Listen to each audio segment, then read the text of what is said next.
Hey, it's Mike North here on Fox Sports Radio, foxsportsradio.com, north2north.com. And this guy was on the Chicago Blackhawks, been on a couple other teams, but he made his mark when he was in town here.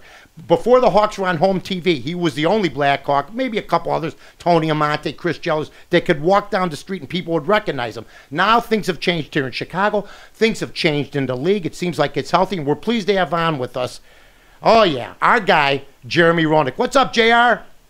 That's my guy. What's up, Mike? What up, How buddy? you doing? Good. Well, yeah. Anytime I can get on the phone with you and chat or see you, it's just a wonderful day in my world. That's for sure.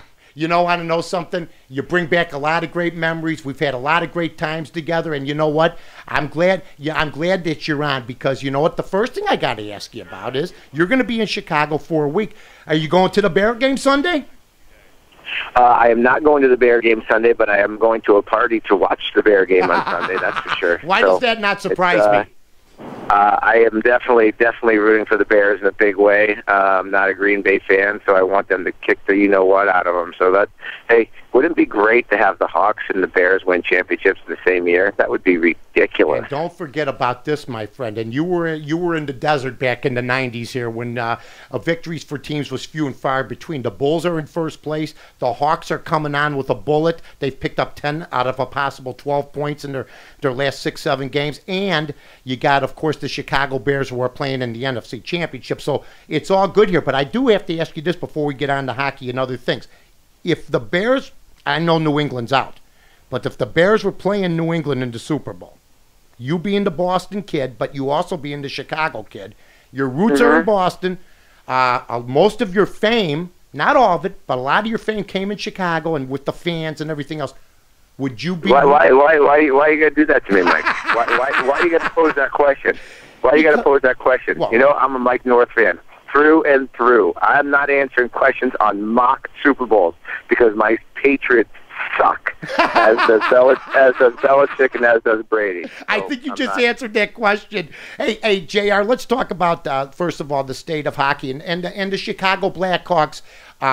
Let's talk about the Hawks first, then we'll get on to the state of hockey. The Hawks lost 9-10 players during the offseason because of salary cap and everything else. Now they're starting to churn. They struggled early, which is natural. They added a bunch of new players.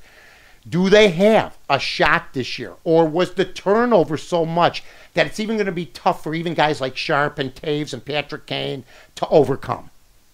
Well, they do have a shot. There's no question about that, but they definitely don't have the shot that they had in the last couple of years. So when you lose guys like Buckland and Versteeg and some of their quality guys, it's going to be a very difficult transition to overcome.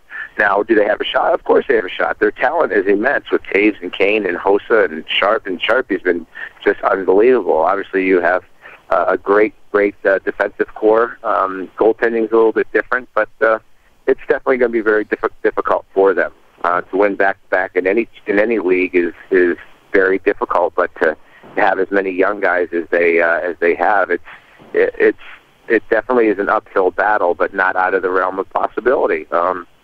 Some of the young kids are developing really well. Boland's been unbelievable. They're playing great hockey, and we'll see what transpires with them. But they definitely have their work cut out for them. But they're ramping it up at the right time. So hopefully the All-Star break helps a lot of them heal and rest up, and they can have a great push to get the best slot they can coming into the playoffs. I think they got time to get it together, and I want to talk to you about the state of hockey. I think it's pretty healthy right now, and I think it only gets healthier after the Super Bowl, of course, or after the playoffs, and you know what? After the Bulls are playing right now. I know in Boston the Celtics are playing, and New England's out of it. I think people really start to concentrate more on hockey. At the beginning of February, because there's not as many other things going on. What would you consider the state of the league right now? How would you consider it? Would you give it an A, B, C, D, or F? I would actually give it an A. I think the talent is fantastic. I think the coverage has been a lot better in the last couple of years than this year. Versus is doing a wonderful job. NHL Network's doing a great job.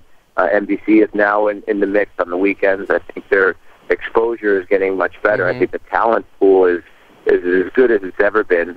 Sidney Crosby, I think, has kind of separated himself as the best player in the world right now, with a lot of players trying to catch up to him. But all in all, it's a fun game to watch. There's high-scoring games. There's a lot of action going on. Even though the fighting is down, they're still fighting around, which I think everybody should enjoy. And our attendance, with the exception of a few markets, is very, very strong. And I think that's a good thing. Those things are curable. But right now, I think the game is very popular. We're with Jeremy Roenick on Fox Sports Radio, XM 142, north-to-north.com, and RTHTONORTH.com. And, JR, when you talk about hockey, if you were commissioner, and by the way, I think Bettman now is steadied himself a little bit. I think maybe he's got some different people around him than when he first came in. I think he came in a little full of himself because he had been in the NBA and he thought he could make it work right away. But it seems like the crying about the way things are going in the league, and especially the crying about Bettman, has subsided because the game seems healthier now. And after the strike now seems like a distant memory. I know for you it took took some time from you, but other than that, it seems like it's a distant memory now. Well, it is a distant memory. I think he's done a good job. I think putting that the 24/7 on HBO with the Penguins and the Capitals was absolutely riveting, fantastic TV, which I think we need more of. I think once people see the real life and trials and tribulations of an athlete and what really goes on, the language, the lifestyle, people really like that. And you can't get that on public regular television. You got to have it on those cable networks where you're going to be allowed the language and allow the situations and see the things that might not be great for kids, but it is real life. It is. I mean, everybody loves that reality TV.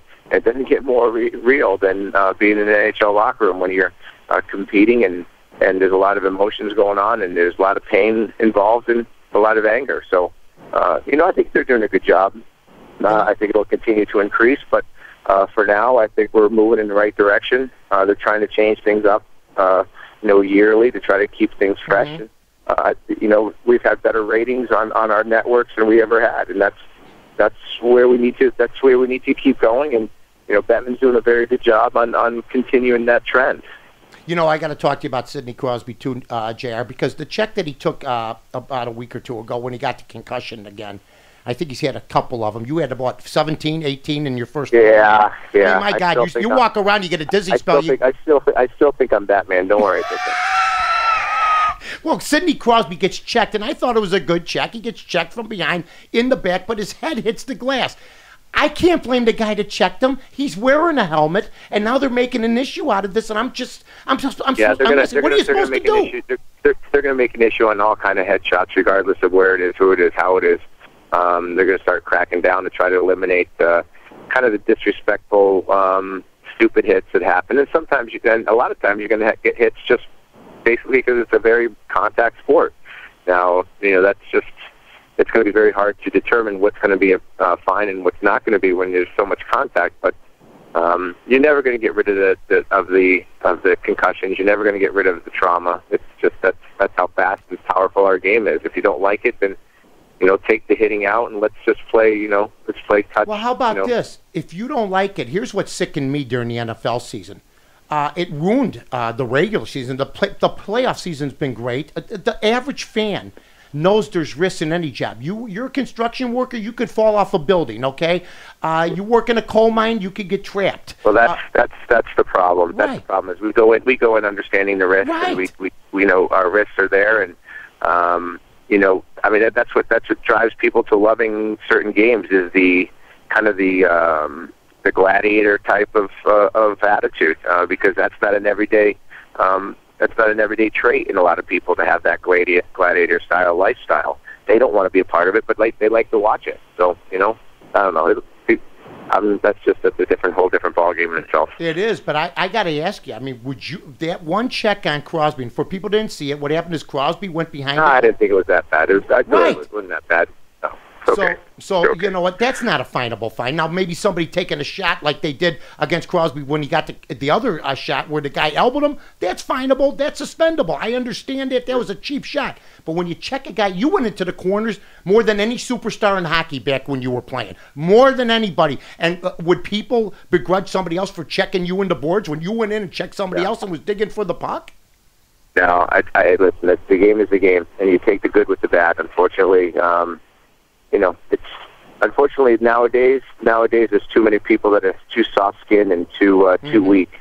Pussification of America, my friend. I told you about this in the early '90s. You wouldn't listen to me. I'm in business where I see weak people every single day, and it totally disgusts me. I'll tell you what, there's tons of them. There's millions of weak people. Let me ask you about, and we're with Jeremy Roenick, the great Jeremy Roenick. Scored 50 goals twice for the Chicago Blackhawks. You're back with NBC, right? You're going to be back with them this year? Yeah, we're back with NBC and Versus, okay. Starting here in a couple weeks. Now, what happened was last year, when the Blackhawks won, JR was on TV, and I think this escaped certain hockey fans around the country. You got emotional. You started crying a little bit. And I said to B, that's a Blackhawk. That's a man that he's happy for the organization. He's happy that they stepped up. He's happy that the ghosts of ownership past are gone. And people around the league may not understand that. How were you talked about? How were you viewed? And did you talk to other people about it? With the exception of the Philly area, it was really, everybody was just like so in awe of real TV, of real life, of real emotions, and I think that was riveting TV because I didn't know that was coming through. It was just a spur of the moment sort of reaction, and I was happy for. I bled on the jersey, I sweated on the jersey, I lived for the jersey in the city. How can you not show any kind of emotion in that situation? I don't know what it would have been if it was Philly, because I did the same thing in Philly. I've given passion to wherever I played, and have tried to win the Stanley Cup for that jersey and for that city. Philly can't give me crap because they didn't win. If they won, they might have seen something different. Who knows? But it is what it is, and I think it's I think being real is what's most important in life. I'm not going to be somebody I'm not to anybody. So if they don't like it, screw them. That's beautiful. By the way, JR, what are you doing now? What's going on besides the NBC, besides Versus? I know you got like 9 or 10 spoons on the plate. I'm all over the place. Yeah, I do. I have a few businesses that I'm running, and NBC and Versus, and doing speaking engagements and appearances are obviously very important. Actually, here in Chicago, working my network company, where I'm teaching people how to build businesses. I'm building businesses with people. I'm making money for a lot of people and showing people how to create a lot of financial security in their life. Through building a big business, building an organization. Really? What's the name of your company, JR? What's the name of the company? I can't tell you. It's a big secret. If people want to find out about it, they can email me. Okay.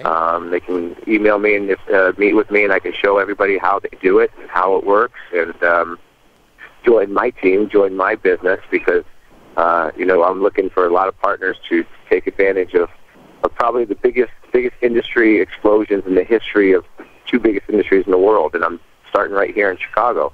And the reason I'm doing it mostly is because I can help a lot of people that are hurting today with their finances, their job security, and that's a gift for me. I really enjoy helping people.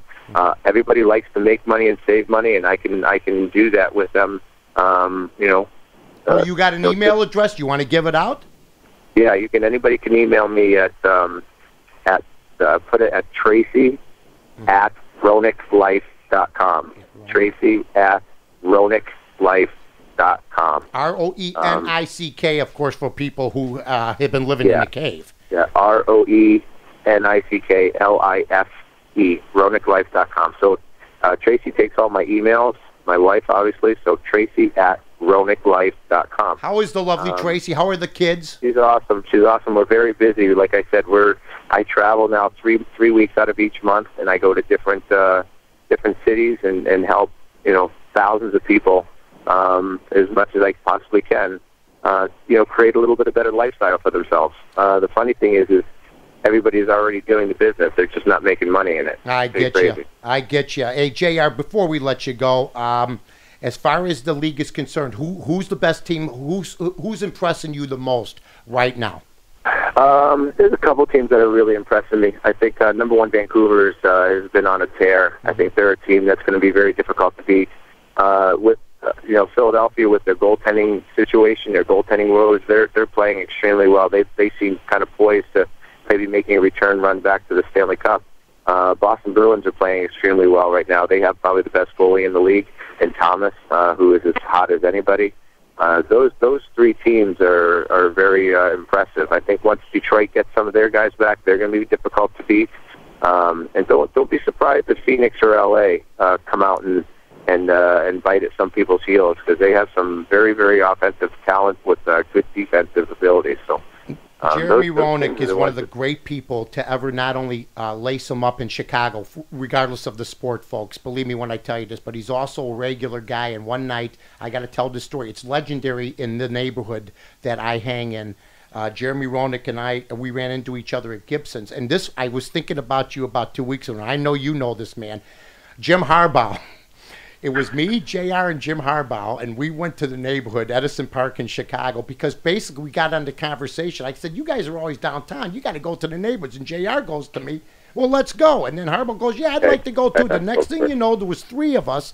For about 2-3 hours, we walked into neighborhood bars. Jeremy Roenick, superstar of the Blackhawks, Jim Harbaugh, at that time, one of the best quarterbacks in football. And I'll never forget that night. And what did you think? Jim Harbaugh is going to be the head coach of the San Francisco 49ers.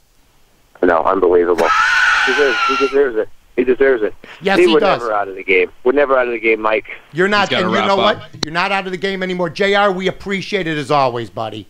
I love you. I love you, Mike. I love you, and I'm going to email you. Let's get together while we're in town, and hopefully anybody in the Chicago area that wants to come meet with me, just email me, Tracy@RoenickLife.com, and we'll set up an appointment. I'll show you exactly what I do. I'm setting up an appointment with you. I want to make Do it now. Get it now. Get it now. Get it now. JR, appreciate it, buddy. You take good care of yourself, and we'll talk down the line here. All right. Thanks, buddy. Thanks. That's Jeremy Roenick here. Mike, hey, Mike. Yeah. Mike, I got to run. Call me. Call me in a couple hours. I want to chat with you. You got your number, and we won't put this on the air. But you got. No, yeah, you gues just called me, so whoever called me has my number. I'll get it from the producer. Okay. Thanks, JR. Bye, buddy. That's Jeremy Roenick here on Fox Sports Radio. Back with more of the Mike North Show right after these.